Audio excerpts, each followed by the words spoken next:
అందరికి వందనాలు. అలాగే లైవ్ చూస్తున్న బిడ్డలు కూడా నవమైన వందనాలు. మన ప్రభు మన రక్షకుడైన యేసుక్రీస్తు నామములో ఒకసారి వందనాలు. హల్లెలూయా, హల్లెలూయా. ఈరోజు అంటే ఏమిటి అంటే, డిసెంబరు అంటేనే మనకి సంతోషకరమైన దినాలు. అవునా కాదా? సంతోషం. ఎందుకు సంతోషం అంటే, దేవుడు మనకొక బహుమానము ఇచ్చాడా లేదా? పొందుకున్నాం మనం. ఏమిటి ఆ బహుమానం? ఎలా పొందుకున్నాం మనం చూద్దామండి. యెషయా భక్తుడు చక్కగా వివరిస్తున్నారు. 19వ అధ్యాయము 20వ వచనం ధ్యానించారు. యెషయా భక్తుడు 19వ అధ్యాయము 20వ వచనం మనం ధ్యానించాము.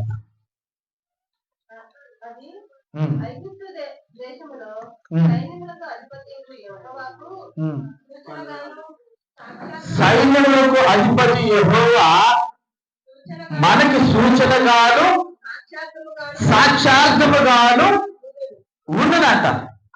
చూడండి, ఎలాగంటే మనకి అది నిలిచిపోయే ఒక వస్తువుగా ఉంటుంది. ఏమిటి ఆ వస్తువు?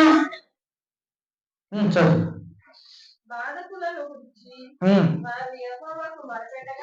యెహోవాకు మొరపెట్టగా ఆయన వారి నిమిత్తము, చూడండి చాలా జాగ్రత్తగా ఉంది. ఆయన వారికి ఒక విషయము ప్రకటిస్తూ శూరుడైన యొక్క రక్షకుణ్ణి మీకు, అది బహుమానం అండి. అప్పుడు అతడు వారిని విమోచించును, అంటే ఆశీర్వదించును. ఎందుకు? ఎవరి అతను? ఈ బహుమానం ఏమిటంట మనకి? ప్రభు అయిన యేసుక్రీస్తు. ఎవరైనా? సూర్యుడైన యొక్క రక్షకుడు. అంటే సూర్యుని కంటే విలువైన వాడు. సూర్యుడు ఉంటే మనం ఏమంటాం? తెల్లారింది అనుకుంటాం. అది వస్తే వెలుగు. ఒక మాటతో చెప్పాలంటే వెలుగు. ప్రభు అయిన యేసుక్రీస్తు వారు కూడా దేనికి సాదృశ్యముగా ఉన్నాడు అంటే, వెలుగుగా సాదృశ్యముగా ఉన్నాడు. అవునా కాదా? ఎవరిని పంపించింది అంటే, తండ్రి అయిన దేవుడు కుమారుణ్ణి మనకి బహుమానముగా సూర్యుడైన రక్షకుడు మనకి వచ్చాడు. ఈ రక్షకుడి నిమిత్తము మనము కనిపెట్టుకొని బహుమతి మనం పొందుకుంటున్నామా? ప్రభు నా ఇంట్లో జన్మించాడని ఒక సూర్యుడైన ఒక వ్యక్తి, రక్షించగలిగిన ఒక వ్యక్తి, రక్షకుడైన ఒక వ్యక్తి నా కొరకు నాకు బహుమానముగా తండ్రి అయిన దేవుడు నాకు ఇచ్చాడని గ్రహింపు మనకుందా? ఏదో వస్తుంది, క్రిస్మస్ వెళుతుంది అనుకుంటా.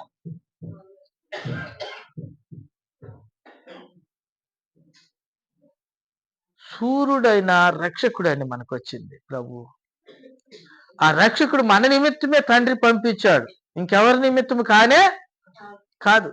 ఎందుకంటే ఆది యందు దేవుడు ఒక ప్రణాళిక ఉంది, ఒక ప్రమాణం చేశాడు, ఒక నిబంధన కూడా చేసుకున్నాడు. ఆ నిబంధన బట్టి దేవుడు ఏం చేస్తున్నాడు? కుమారుని మనకి పంపించి ఉన్నాడు. పంపాడా లేదా? యెషయా గ్రంథంలో మనము చదువుతున్నాం, పంపించాడని. ఎందుకంటే ఎవరు ఈ యొక్క బహుమతి ఏమిటి అంటే, బలాఢ్యుడు అంట, మనల్ని రక్షించగలిగిన వ్యక్తి అంట. అలాగనే మనకి రక్షకుడై ఉన్నాడు. అయితే ఆ రక్షకుడు మనల్ని రక్షిస్తున్నప్పుడును, ఆ రక్షకుడి నిమిత్తం మనము ఆ బహుమానం పొందుకున్నప్పుడు, ఆ బహుమానం తగినట్టుగా మనం నడుచుకుంటున్నావా? స్టార్ కట్టాలంటే బతిమలాడాల, చావుకుడు చెప్పాలా, లేకుంటే అన్ని ఊర్లో చూసి మన ఊర్లో ఎప్పుడు కడతావు అని అనాల. అంతేనండి. పండగ అంటేనే చెప్పుకునేది కాదు, అది చేసి చూపించాలి. ఎందుకంటే పండగ అనేది ఏమిటి అంటే ఒక శూరుడైన రక్షకుడు మన కొరకు పుట్టి ఉన్నాడు. ఆయన యందు ఎవరైతే ఆనందిస్తారో దేవుని యందు ఆనందించిన వారు, ఆయనను ఎవరైతే అంగీకరిస్తారో దేవుని అంగీకరించిన వారే. ఒకవేళ ఈ శూరుడైన బహుమతి మనం పొందుకోలేదనుకో, తండ్రి పంపించిన ఉద్దేశము వ్యర్థమైపోతుంది. అవునంటారా కాదంటారా? ఈ రక్షకుడిని, ఈ శూరుడైన రక్షకుడిని మనకి ఎందుకు పంపించాడు అంటే ఆయన యందు మనం సంతోషించాలని, ఆయన యందు మనం ఆనందించాలి అని, ఆయనను మనం మహిమపరచాలని తండ్రి ఆలోచన. కానీ మానవుని యొక్క ఆలోచన ఏమిటి అంటే, కొందరేమో క్రిస్మస్ బాగా చేసుకోవచ్చు అంటారు, మరి కొందరు అసలు క్రిస్మస్ పండగే దండగా అంటారు. పండగే దండగా అంటారు. మరి పరిశుద్ధ గ్రంథము వారు చదువుతున్నారంటారా? ఈ లేఖనాన్ని వారికి తెలుసంటారా? ఒకవేళ తెలిస్తే వాళ్ళు చేయాల్సింది ఏమిటి అంటే, ఈ బహుమతి పొందుకున్న మనము ఈ బహుమతికి తగ్గినట్లుగా మనము నడుచుకోవాలనక ఆలోచన దేవుని లేఖనాలు తెలియచేస్తూ ఉన్నది. ఈయన ఎవరంట? ఎవరిని పంపించాడంట? సూర్యుడైన ఒక రక్షకుడిని నేను పంపుతున్నాను. ఎవరు పంపారు? దేవుడు పంపాడు. అంటే దేవుడు ఎవరు? తండ్రి పంపాడు తన కుమారుని. అయితే ఆయన కుమారుడి ద్వారా మనం ఎలా ఉండాలి? సంతోషించాలా? ఆనందంగా ఉండాలా? లేకుంటేనేమో అసలు పండగే దండగానాలా? చాలా మంది అంటారు, మరి చదువుతున్నారో మరి లేదో, కానీ ఈ పరిశుద్ధ గ్రంథం పట్టుకుంటున్నారో లేదో నాకైతే అర్థం కావట్లేదు. కానీ లేఖనాలు ఏమంటున్నది? ఒక అక్షరము తీసివేయబాకు, ఒక అక్షరము కలపబాకు అంటున్నాడు. పరిశుద్ధాత్మ దేవుడు అంటున్నాడు, దేవుడు ప్రవచనాల ద్వారా రాయించాడు. లేక ఈ పవిత్రమైన గ్రంథం సృష్టించబడ్డాడు దేవుని మూలముగా. మరి మనుషులు ఏమంటున్నారు? పండగ దండగా అంటున్నారు. ఎక్కడికి వెళ్తుంది సమాజం?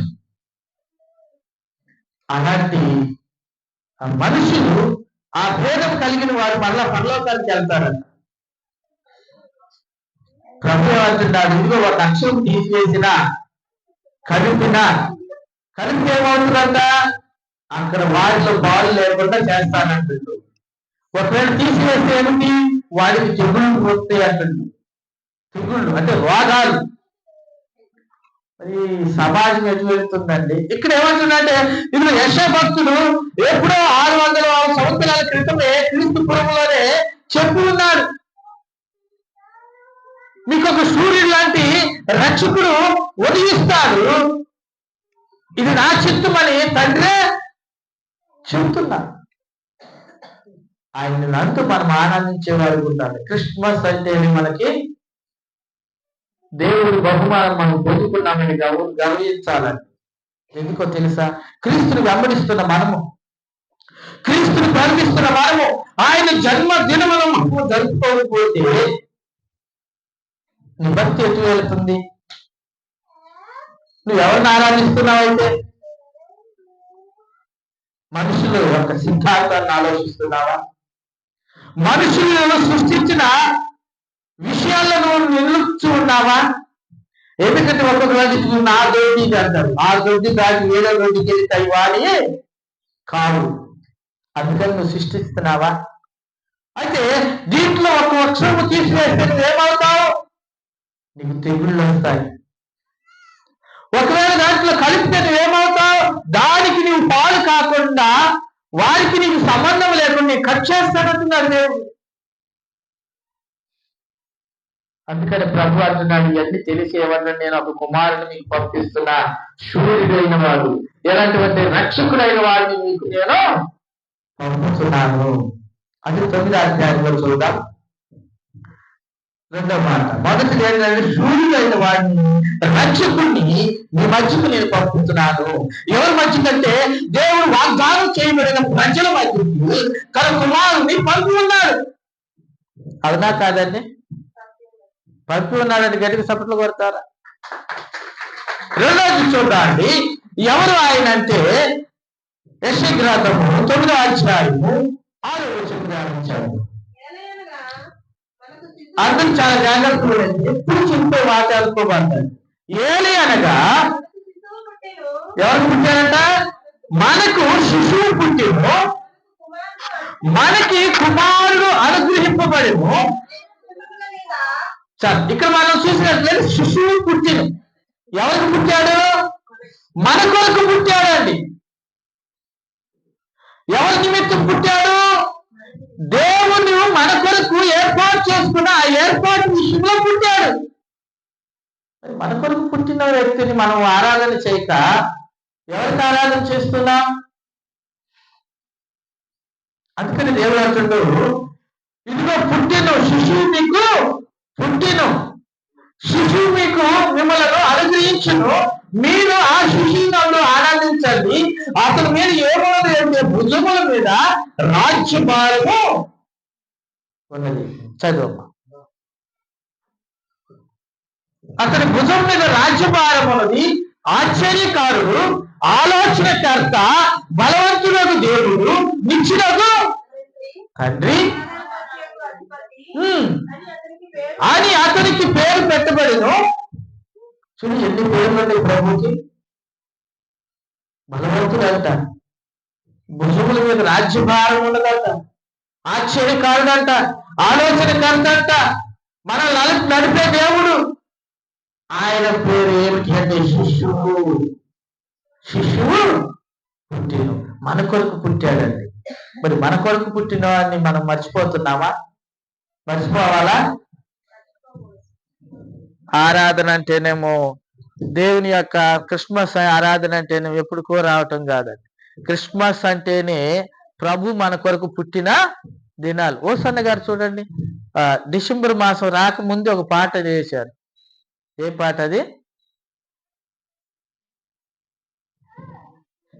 చాలా చక్కగా బాగుంది. ఏ పాట అండి అది? రత్న గారు ఇందాక పాడావుగా,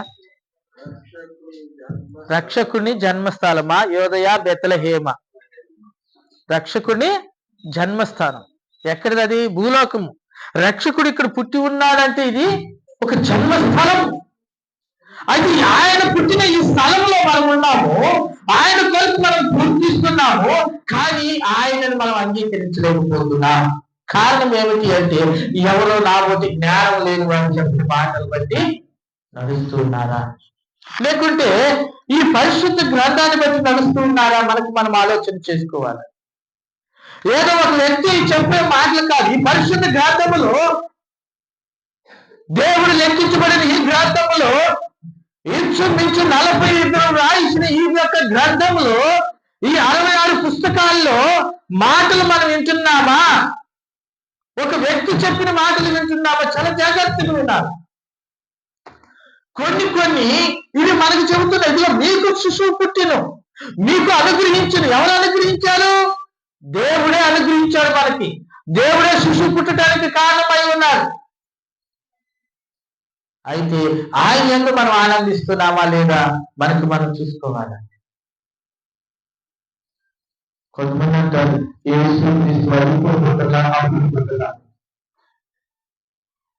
ఆ ప్రశ్న వేసేటప్పుడు ఆన్సర్ కూడా అనుకుంటారు. ఉంటేనే ఆ ప్రశ్న వేయగలిగిన వారిగా ఉన్నారు, లేకపోతే దాని జోలి దేవుని లేఖనాలు తెలియపరుస్తున్నది, పరిశుద్ధ గ్రంథం తెలియపరుస్తున్నది. ఇదిగో యోహాను గారు పుట్టిన తర్వాత 6 నెలలకు రక్షకుడు కొరకు పుడతాడని,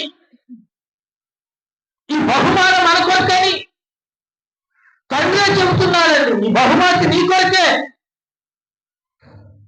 భూమి మీద ఉన్న ప్రతి ప్రజలకు చెబుతున్నాడు దేవుడు ఈ మాట. ఇది మీ కొరకు నేను ఒక శిశువుని అనుగ్రహిస్తున్నాను, మీ కొరకు ఒక శిశువు పుడతాడు. ఆయన మీద రాజ్యభారం ఉన్నది. ఆశ్చర్యకారుడు, ఆలోచనకర్త, బలవంతులకు దేవుడు, నిత్యులకు తండ్రి అని అతనికి ఎన్నో పేర్లు ఉన్నవి. రెండోది ఏమిటంటే ఎవరు పుడుతున్నారంటే మన కొరకు శిశువు పుట్టిను. ఆ శిశువే మనకి బహుమతి.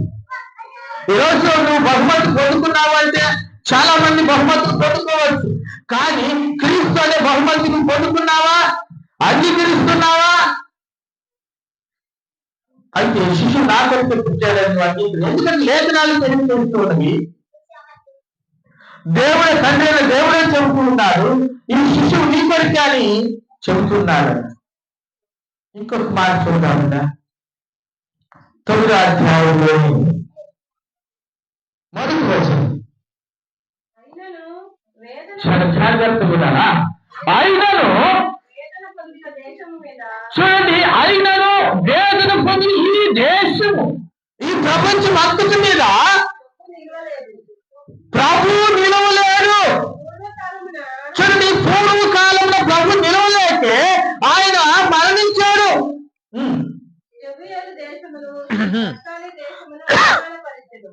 అవమానపరచను ఈ అంత్యకాలమున ఆయన సముద్ర ప్రాంతములు అనగా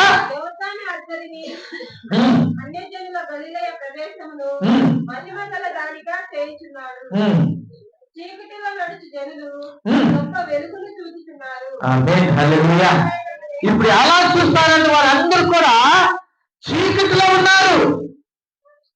ఎందుకంటే పూర్వం ప్రభు ఉన్నారు, కానీ ప్రభుని అంగీకరించలేదు. బలులు అర్పిస్తున్నారు, కానీ ప్రభు మాట వినలేదు. దహన బలులు అర్పిస్తున్నారు, కానీ తండ్రి మాట వినలేదు.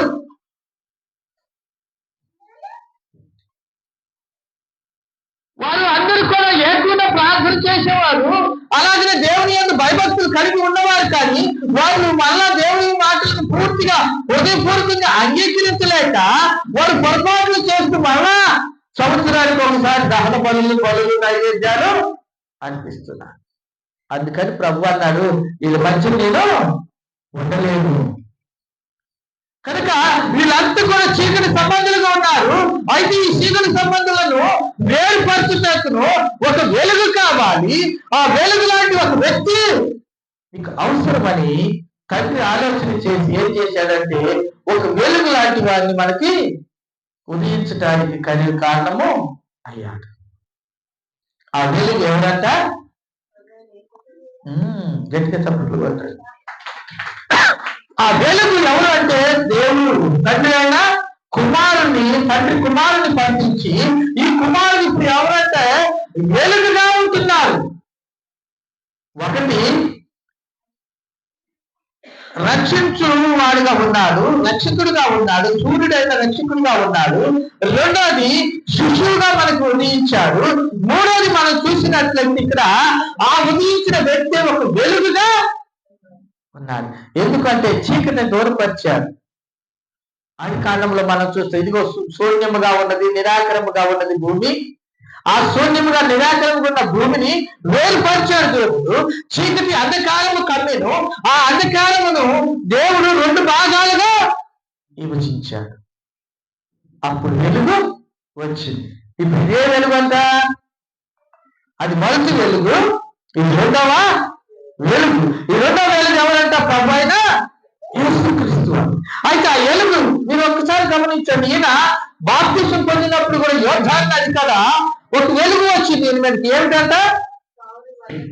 పావురం వలె పరిశుద్ధాత్మ ఆకాశం నుండి తెల్లని పావురం వలె ఆయన భుజం మీద వాలింది. ఆ ఆకాశము తెరవబడింది. ఆకాశంలో దేవదూతలు ఏం మాట్లాడింది అంట? ఈయన నా ప్రియ కుమారుడు, ఈయన అందరూ నేను ఆనందిస్తున్నాను. ఒక వెలుగు అక్కడ నుండి వెలుగు మారిందండి ప్రభు యేసుక్రీస్తు. అంతకుముందు పుట్టాడు, ఏం చేశాడంటే దాని బాధ్యత ఎంతవరకు అయితే ఉండదో ముందు అది చెయ్యాలి. ఆ బాధ్యత చేసినాక దాని మీదకి ఈ అధికారం వచ్చేది. అది బాధ్యత చేసేంత వరకు దేవుడు కార్యాలు చేశాడో చెయ్యాలి. ఎందుకంటే తండ్రి ఏదైతే చెప్పాడో అది చేస్తేనే ఆశీర్వాదపడి. అందుకని ఈ మూడోదిగా మనం చూసినట్లయితే ఎలాగుండాలి అంటే నెరవేర్పుగా ఉండాలి.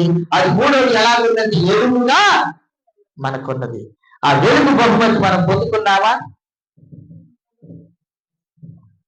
రక్షకుడు బహుమతి పొందుకున్నావా? బహుమతి పొందుకున్నామా? ఇప్పుడు వెలుగు బహుమతి మనం పొందుకున్నామా? ఈ 3 బహుమతులు మనం పొందుకోవాలండి. ఎందుకంటే క్రిస్మస్ అనగానే క్రీస్తుని ఆరాధించుట. అందుకని ప్రార్థనలు జరుగుతాయి, ఉదయం జరుగుతాయి, సాయంకాలం జరుగుతాయి, నిత్యం ఆరాధనలు కూడా జరుగుతూ ఉంది. దైవ సేవకులు అయితే ఉదయాన్నే సాయంత్రం తిరగలేక పాపం జలుబులు చేసి గొంతులు పోయి అనుకుంటారండి. ఆమేన్, హల్లెలూయా. కనుక అందుకని మనం కూడా ఏం చేయాలంటే ఒక పండగ వాతావరణంగా ఉంటుంది. క్రిస్మస్ అంటే జనవరి వచ్చేంత వరకు, డిసెంబర్ 1 నుండి జనవరి 1 వరకు పండగే, ప్రతిరోజు పండగే. ఎందుకంటే ఈ రక్షకుడు అనే బహుమతి మనం పొందుకుంటున్నాము.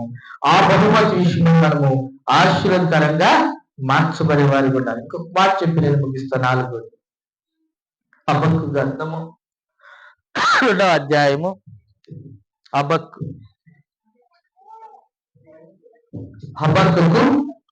2వ అధ్యాయము 2వ వచనం. హబక్కు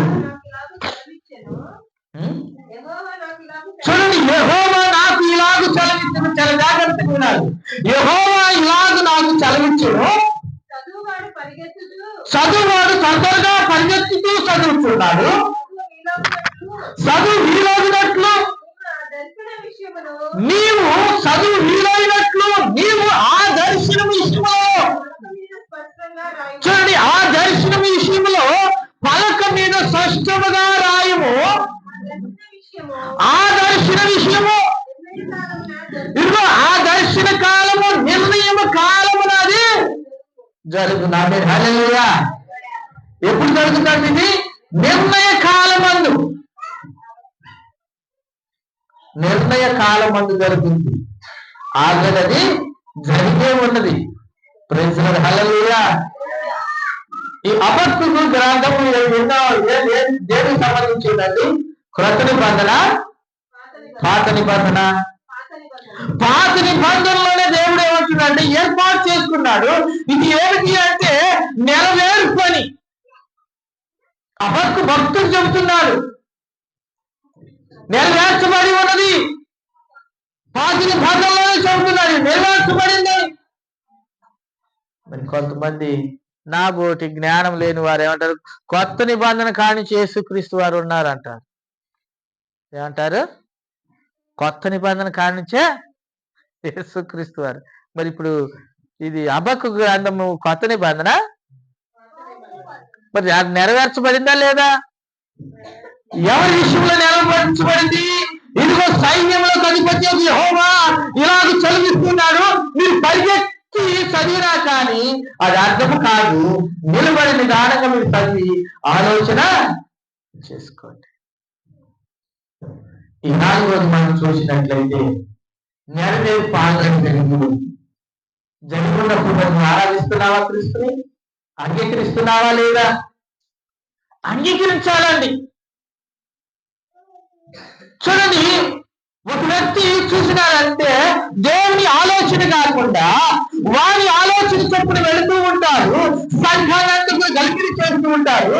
సంఘ సరిహద్దులు గలిపిడి చేస్తూ ఉంటారు. సంఘములో సైతాన్ని ఆక్రమిస్తూ ఉంటుంది. కారణం ఏమిటి అంటే నడిచే నడక సరైనది కాదు. ఉపవాసం ఉండి ప్రార్థన చేస్తే కార్యాలు జరుగుతాయా లేవండి? జరుగుతాయా?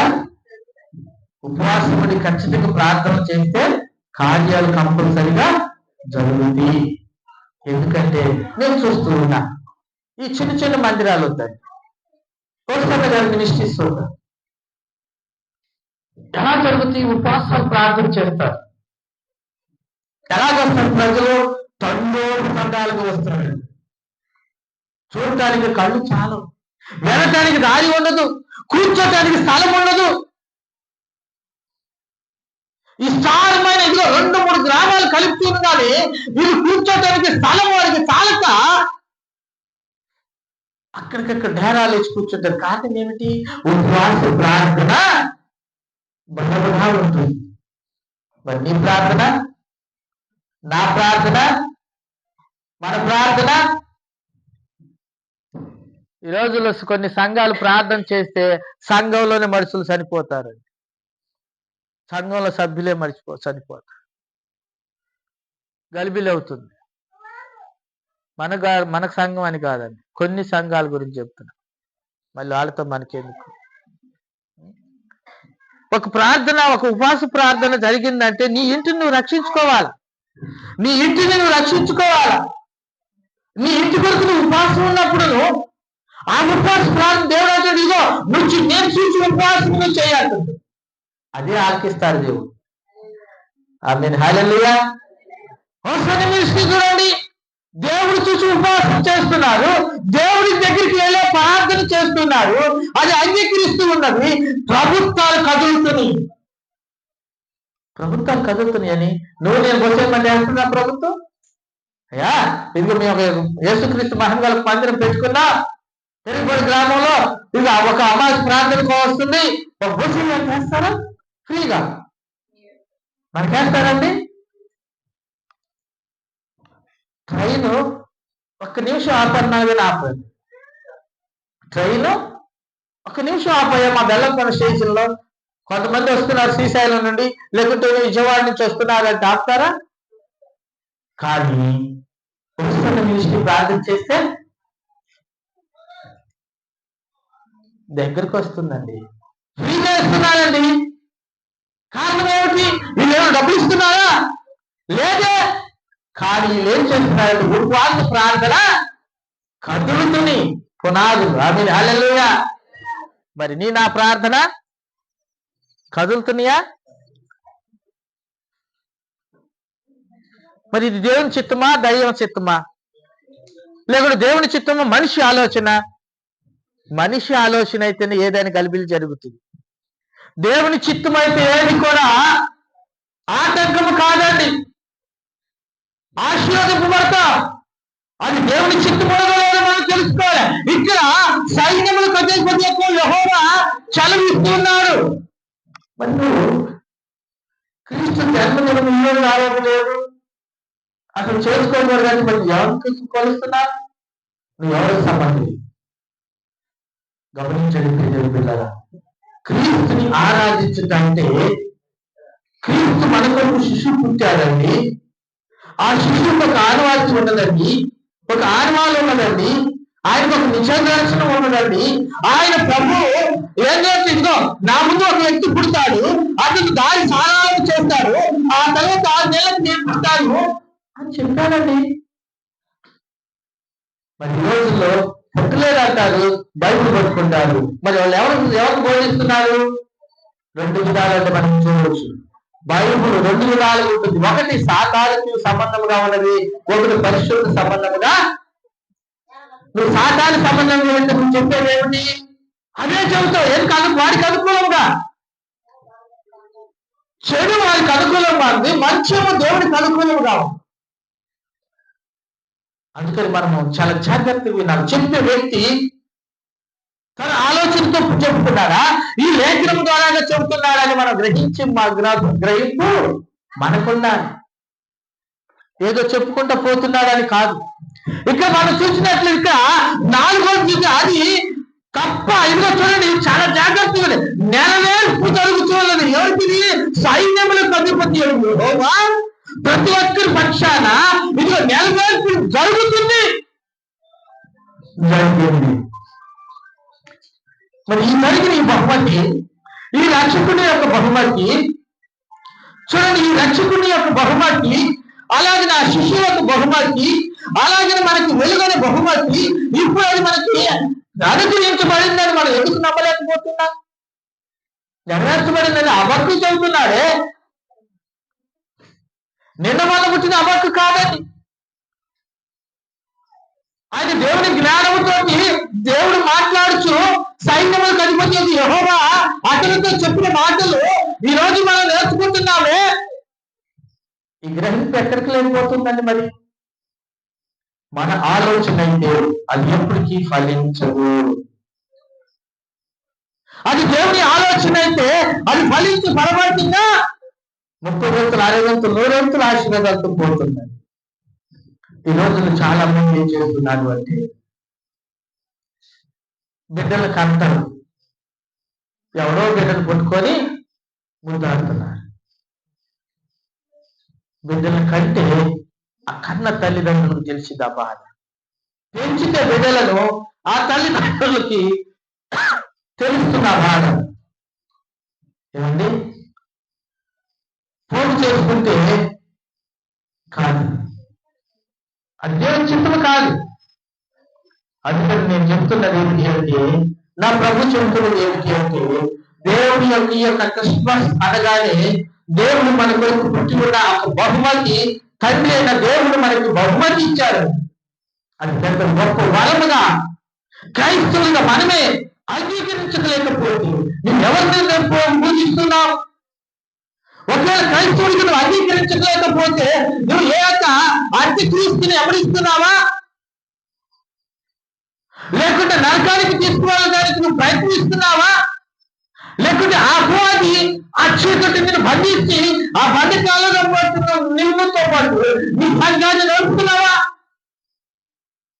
ఓ క్రైస్తవ సన్మార్జం, ఓ క్రైస్తవ బిడ్డ, నేను దేవుని బిడ్డని చెప్పుకుంటున్నా, గొప్పగా చెప్పుకుంటున్నా, నీకు నీవు వాటి వేయబడిన వాడిగా ఉంటున్నావా? లేఖనాలు ఏమి చెబుతున్నాయి? తండ్రి అయిన దేవుడు ఏమి చెబుతున్నాడు? కుమారుడైన యేసుక్రీస్తు ప్రభు ఏమి చెబుతున్నాడు?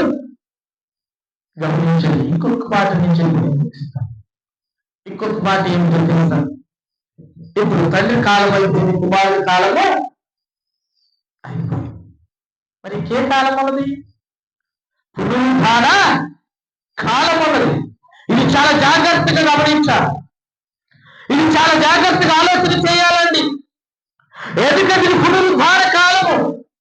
అనగా పునరుద్ధానం అంటే ఏమిటి? ఒక మాటతో చెప్పాలి అంటే చనిపోతేనే పునరుద్ధానంలోకి వెళ్తారు.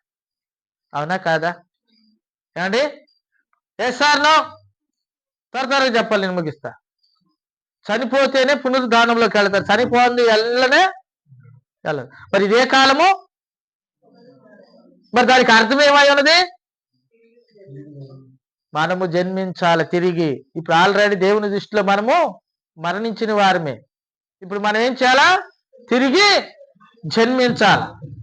తిరిగి జన్మించాలి అంటే ఆ పునరుద్ధానంలోకి మనం రావాలి అంటే జన్మ మనకి కావాలా? ఏ జన్మ? పునరుద్ధాన జన్మ కావాలి. ఎక్కడ దొరుకుతుంది ఇది? కోటోళ్ళ కొట్లోనా, దొడ్లేరు బుజ్జిగారి కొట్లోనా, కొత్తగా పెట్టారు శ్రీనివాస్ కొట్లోనా? ఎక్కడ దొరుకుతుంది? ఇక్కడ దొరుకుతుంది, ఇక్కడ దొరుకుతుంది. ఆయన అన్నాడు, నేనే పునరుద్ధానమును జీవమును అయి నేనున్నాను, నీవు నన్ను వెంబడిస్తే పునరుద్ధానంలో వెళ్ళచ్చు. మరి ఇప్పుడు వరకు క్రీస్తు లేడు అన్నవారు ఇప్పుడు ఏ జన్మలోకి వెళ్తున్నారు వీళ్ళు? ఏ పునరుద్ధానంలోకి వెళ్ళాలి వీళ్ళు? అందుకనే పరిశుద్ధ గ్రంథం కూడా ముందుగానే లెక్కబడి పెట్టి ఉన్నది, మనకి రాసి ఉన్నది. ఏమిటి అంటే దీంట్లో అంత్యక్రీస్తు అనే ఒక వ్యక్తి కూడా వస్తాడు. ఎవరంటే ఆయన అంత్యక్రీస్తు. ఏమన్నాడు అతను? నేనే దేవుడిని, నేను తప్ప దేవుడు లేడు. ఆయనకి ఏమున్నాయంట? 4 కొమ్ములు ఉన్నాయట, 4 తలలు ఉన్నాయట, 7 చేతులు ఉన్నాయట. 7 చేతులు. ఏ చేతితో పట్టిన ఖడ్గంతో నరుకుంటూ వెళ్ళటమే. దేవుడు నరికేవాడా? దేవుడు నరికేవాడండి? దేవుడు శిక్షించడానికి రాలేదు, రక్షించడానికి వచ్చాడు. అందుకని గమనించాలి దేవుని సంగమా, మనం ఎటువెళ్తున్నామా, మన పరిస్థితి ఏమిటా? ఇది నెరవేర్పు ఎప్పుడో జరిగింది. ఇప్పుడు సైన్యములకు అధిపతి యెహోవా అపక్కుతో మాట్లాడాడు, అపక్కుతో రాశాడు. ఇది నెరవేర్పు జరిగి ఉన్నది. ఇది వెలుగు సంబంధము అంటున్నాడు. ఆ వెలుగు సంబంధం అంటేనే క్రీస్తు సంబంధము. ఆ వెలుగు అంటేనే ప్రభువైన యేసుక్రీస్తు వారు. ఆ వెలుగు అంటేనే ఆ చీకటిని జయించిన వ్యక్తి. మరి ఆ వ్యక్తిని వెంబడిస్తున్నా నీవు మళ్ళా చీకటి కార్యాలయం వెళ్తున్నావు అంటే బైబిల్ అర్థం కావట్లేదా? అది అర్థముగా చదువుతున్నామా మనము? మనం పరీక్షించుకోవాలి. దేవుని బిడ్డలారా, ఎప్పుడైతే మనం చూసుకుంటామో మనం నిలబడడానికి మంచి పునాదిగా ఉంటుంది. ఒకవేళ మనం చూసుకోలేదనుకో, ఇక్కడ తూలాము, అక్కడికి వెళితే ఇంకొంచెం తూలుతాము, ఇంకొక అడుగు వేస్తే ఇంకా తూలి కింద. మొదటి తూలినప్పుడు మనం సరి చేసుకున్నాం అనుకో, పడటానికి అవకాశము ఉండదు. అవునా కాదా? ఒకసారి కళ్ళు భయం లేకుంటేనే ఎందుకు తగిలిందండి, తూలుతాము. ఏముందిలే తూలినాము, మళ్ళీ ఇంకొక అడుగు వేసేవాడికి ఇంకొంచెం ఎక్కువ తూలు వచ్చేసింది. అదే మనసులో మనం నిలబడి ఆలోచించేస్తే పడిపోవటానికి ఏమాత్రము ఆస్కారం. అందుకని ఈ పరిశుద్ధ గ్రంథం పడుకున్న మనము ఈ దేవుడు ఇచ్చే బహుమాని అని, ఒక కుమారుడు ఇచ్చే బహుమతి కాదు, దైవజనులు ఇచ్చే బహుమతి కాదు, లేకుంటే ఒక అధికారి ఇచ్చే బహుమతి కాదు, దేవుడే మనకు బహుమతి ఇచ్చాడండి. ప్రభు అయిన యేసుక్రీస్తు వారు. నమ్మితే గట్టిగా చప్పట్లు కొడతారా? ముగించుకుంటాం. ఇప్పుడు ఎన్ని మాటలు చెప్పాను నేను? మొదటి ఏమిటంట?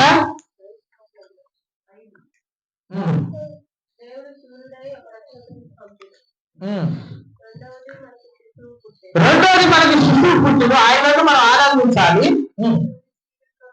3 ఆయన చీకటిని వేరుపరిచి వెలుగుగా ఉన్నాడు. ఆ వెలుగు మమ్మల్ని క్రీస్తు, ఆయన బహుమతి, ఆ ఎలుగనే బహుమతి మనము పొందుకోవాలి. 4వది ఆ ప్రవచనము నెరవేర్చుకున్నప్పుడు చూడండి, అది నెరవేర్చబడి ఉన్నదని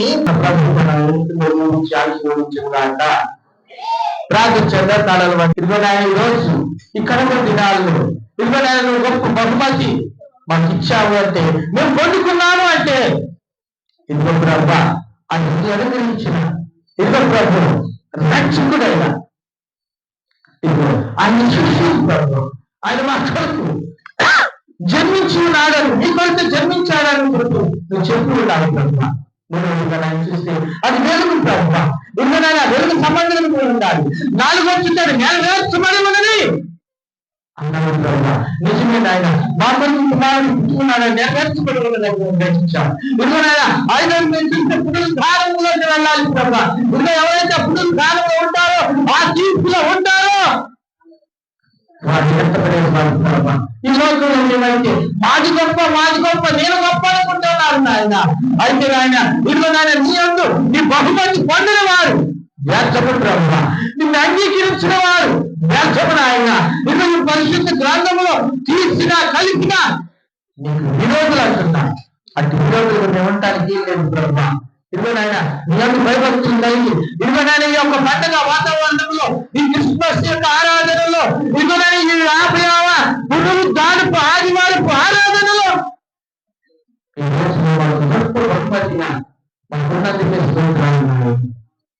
ఈ గొప్ప బహుమతి నేను పొందుకోవాలి, పొందుకున్నవారు ఇంకా ఆధ్యాత్మికంలోకి రావాలని ఎవరైతే ఆలోచన చేస్తున్నారు వారి ప్రార్థన పరమ చేసుకోవాలన్నా పరమ చేసుకోవాలి. మా ప్రభు మీకు మానవుడు, మా ప్రార్థన యేసు క్రీస్తు నామములో మరి గాడ్ బ్లెస్ యు. ప్రభు మిమ్మల్ని దీవించును గాక. ఈ లైవ్ చూస్తున్న ప్రతి ఒక్కరు కూడా, తప్పక చూస్తున్న ప్రతి ఒక్కరు కూడా సబ్స్క్రైబ్ చేయండి. ఆ దేవుని యొక్క మాటలు ఇంకా మనము ఆధ్యాత్మంలో మాటలు విందామండి. ప్రభు మిమ్మల్ని దీవించును గాక. ఆమేన్, ఆమేన్, హల్లెలూయా.